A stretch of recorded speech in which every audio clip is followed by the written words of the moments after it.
મિત્રો ગેમ પ્રમોશનનો વિરોધ આપણે કર્યો એમાં ઘણી સફળતા મળી પણ હજી ઘણા માણસોને એવી કોમેન્ટ આવે છે કે 49માં કરોડપતિ જે બને છે એમાંય ઘણા માણસો લૂંટાઈ ગયા છે, ઘણા યુવા ધન એમાં બરબાદ થઈ ગયા છે. તો એને તો સરકાર સમર્થન આપે છે, પણ એમાં આપણે જોવા જઈએ ને તો સરકાર શું કામ સમર્થન આપે છે? કારણ કે એને બે હાથમાં લાડવા છે. બે હાથમાં લાડવા કેવી રીતે હું તમને કહું. હવે તમે એમાં 49 રૂપિયા નાખ્યા અને એવા એક મેચમાં તમે જુઓ તો 1.5-2 કરોડ માણસો એવા પૈસા નાખવાના છે, એટલે એ અમાઉન્ટ બહુ કરોડોમાં થઈ. અને એમાં સરકાર 28% જીએસટી લે છે. 28% જીએસટી એટલે એમાં પાછી કરોડોની અમાઉન્ટ થઈ ગઈ.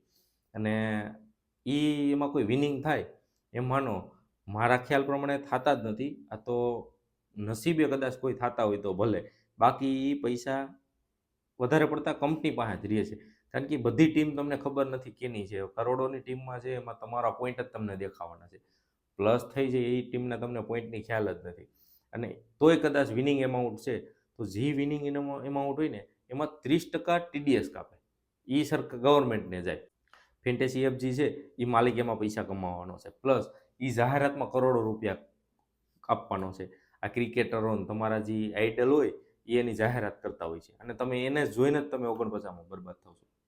તો આમ જોવા જઈએ ને તો કંપની એમાં કરોડો રૂપિયા લે અને એ તમને પાછા આમાં કરોડો આપે એ શક્ય છે જ નહીં. કારણ કે એના ઘર ભરવાના છે. અને હમણાં 2 દિવસ પહેલાં જ મેં ન્યૂઝમાં જોયું હતું કે આ 49વાળી જે ફેન્ટેસી એપ છે એનો માલિક અત્યારે 6,000 કરોડની કંપની એની ટર્નઓવર કરી ગઈ છે. 6,000 કરોડ રૂપિયાનો માલિક થઈ ગયો છે. હવે તમે જ ખાલી વિચારો, આપણા દેશમાંથી 49ની ટીમમાં જો 6,000 કરોડનો માલિક થઈ ગયો હોય, સરકારને ટેક્સ આપતા, એડવર્ટાઇઝમેન્ટ કરતા, ક્રિકેટરોની બધાને પૈસા આપતા,